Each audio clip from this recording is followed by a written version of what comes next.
Hi guys, this is Lashette from Scarlet Moon Creations, and I'm back with a new video. This is day 8 of Ivy the Occultist 12 Days of Yule, where I talk to you about the spirits that I work with.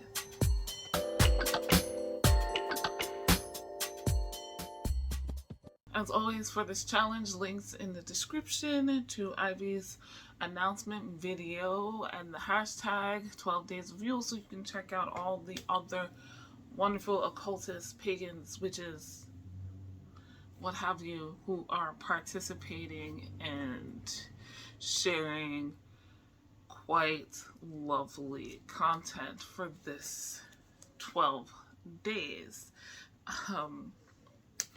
Today is a comfy day. It's been a lot this season already, and yeah, so comfy Lashette has come to you this time. What else? The links in the description to ways you can learn more about the genocide of Palestinians and ways you can help them, whether by donating money, food, water, electricity, eSIMs, or writing to your local congressmen or senators, and or boycotting or going to protests. There are also links in the description to find out what is happening and what has been happening with the people of the Democratic Republic of Congo and how they are currently being enslaved in mines, and ways you can help them by donating, by spreading the word. Please check those out when you have a chance. Now, yes, what's spirits of Yule? Who do I work with? This will be a relatively quick video. I work, I guess, primarily. I work with the goddess Caradwin in, I guess, as a crone archetype and a crone aspect. But also for my divination and creativity and herbalism and things like that. So not just during the Yule season do I work with her, but it's more overt this time of year, probably. At least for me. Other spirits are a little more amorphous for me. Not very actively working with these, not in the same way as Caradwin, and I'll explain that more. There's Jupiter and Saturn, more in the aspect of they are the ruling planets of the last 3 signs of the zodiac, of the zodiacal year, and they are the 3 signs of winter: Capricorn, Aquarius, and Pisces. So I guess technically I work with those 3 as well. But I think Jupiter and Saturn more directly so, because there is that, I guess, Greco-Roman mythology wrapped up in there, and there is some overlap with things like Father Time and the Baby New Year with these 2, Kronos and Zeus as another, and the kind of overthrowing of the old year by the new year, that cycle or cyclical idea that, like I said, the Father Time, the Baby New Year, to an extent, to time passing and moving on, and the death of the old year and the birth of the new. I also would say I work with the spirit of Santa Claus, Santa. It's kind of hard, impossible to get away from. And it helps that I was raised Catholic and then Episcopalian. So to an extent that makes sense. But Santa is something that's just there. This idea of a benevolent being or spirit that comes to, every child is really sweet and hopeful and positive, and it can very well tilt into the toxic positivity thing. And if you don't get, you can it's your fault for being naughty. But if we ignore that part, which many of us do, it is it's an inspiring figure, Santa Claus, right? That generosity aspect, I think, harkens back to Jupiter again, with the expansion and the benevolence, the being a positive force and giving good luck and good fortune in that as well. Gift giving is a thing that happens a lot in various cultures and spiritual practices during this time of year. And even without the consumerism and the sometimes negative pushing, it almost feels like bullying in a way, like you're not gonna get kids. But again, it's without that aspect, thinking of others and what do they like, putting in the effort when you want to, giving from the heart, the joy being in the giving, right? Santa doesn't get anything for all of this. He just gives. And I appreciate that. Honestly, if there's one thing I consume a lot of during the winter season, even after the holidays in December, it's like a lot of Santa movies, all of these different versions, and Santa Claus is usually just a nice dude who wants to, give to the kids. Kids are kids. They didn't ask to be born. And winter can be hard, especially the younger they are, the less they understand why it's so dark and cold and why times might be hard and why parents or other adults might be struggling. So giving the gifts of joy and togetherness and bright colors and bright lights. The spirit of place is a term that I recently learned, or this year learned. I took a online workshop about ancestor worship, and I did it because I had never really been interested before this year.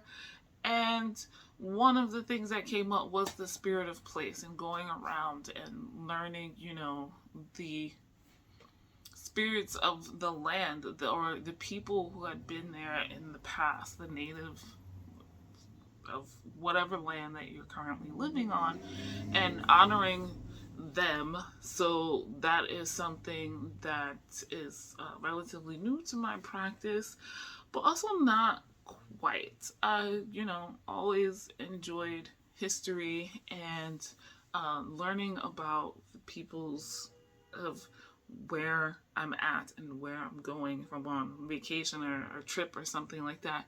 And so it's just taking it to the next level with the honoring of them, and just places of winter that you kind of associate with winter, mountains, and other snowy landscapes, right? But there's also, my favorite spots here locally: the Foodway, Concrete Plant Park, Crotona Park over here.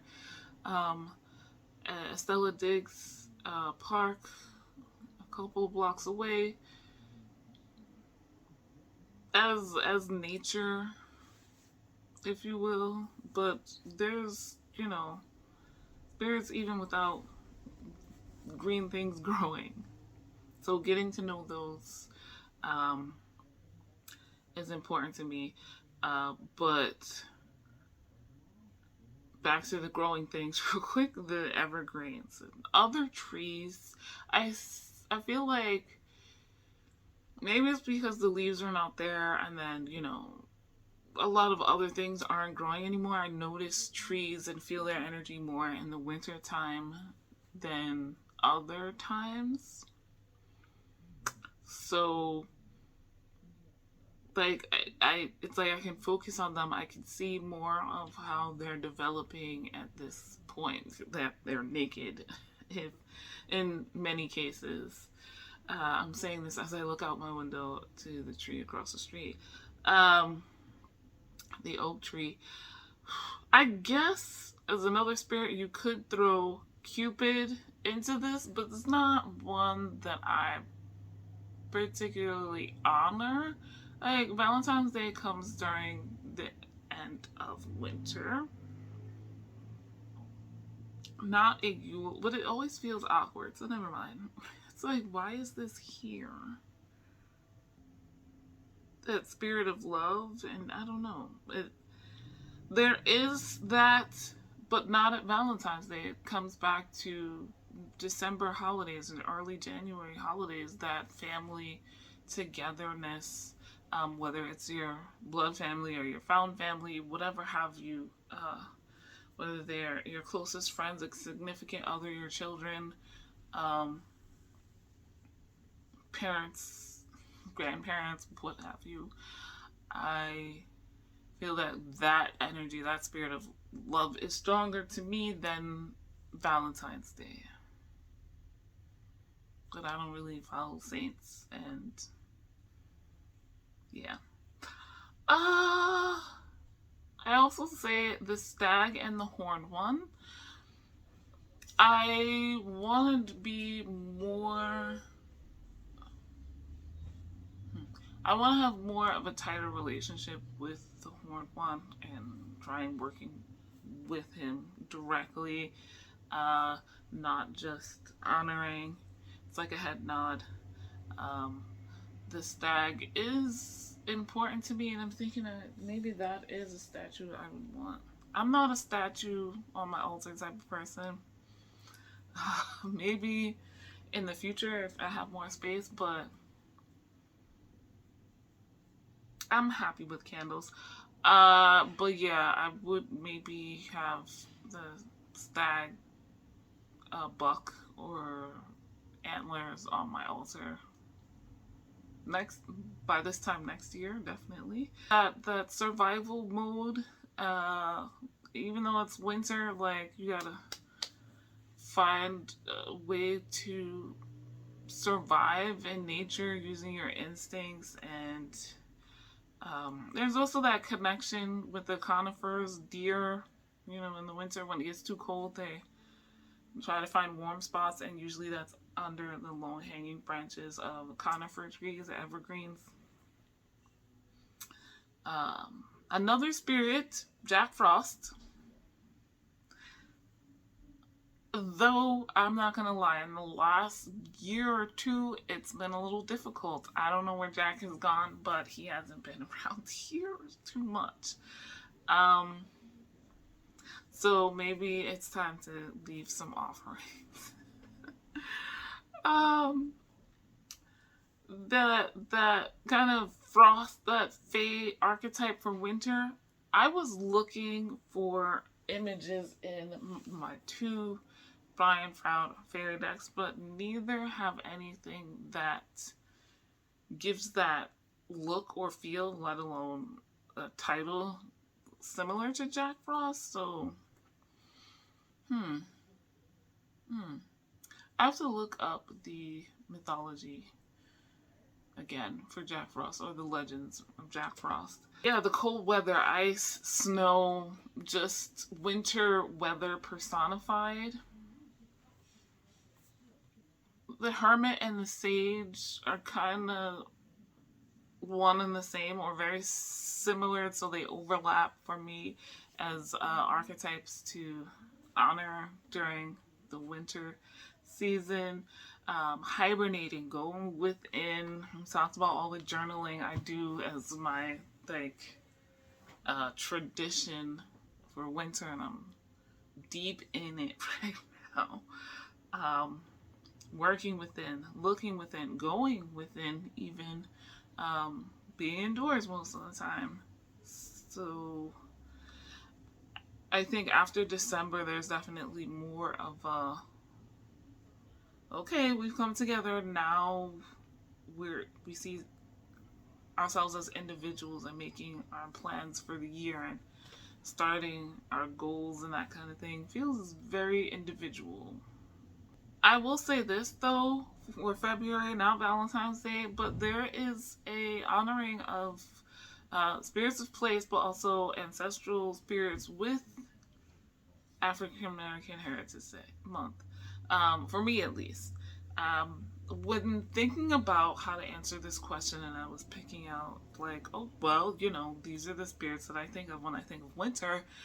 And winter is not just December or Yule or these 12 days of Yule or whatever. It's up until, March. And realizing that a lot of what I do with these spirits is not active, it's passive. It's honoring them, learning about them, thinking about them, maybe lighting a candle for them, or leaving offerings of various kinds.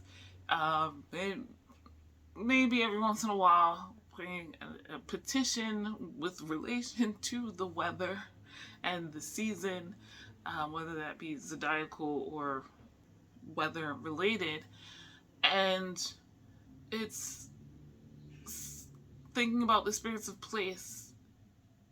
It made me realize like that is what we do for African American Heritage Month and other Heritage Months, but in winter, that's, you're thinking about our ancestors in this country and, the various things they've been through, the things they fought for, how life for me is, and as good as it is, in great part to what they've done in the past, and just,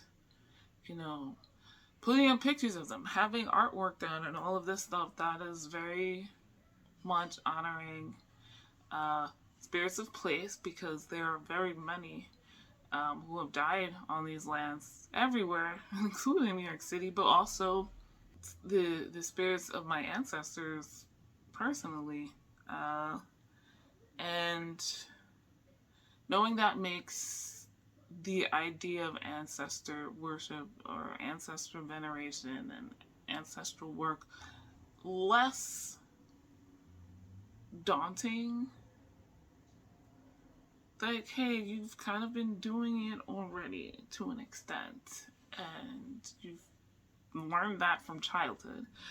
Like I said, this is more passive than active reading and thinking about, watching, leaving offerings, being with, just, taking that moment to silently acknowledge their existence, is mostly what I do with these spirits, with the exception of character, and that is more active and working with and making more of my herbal concoctions, and especially during the winter time.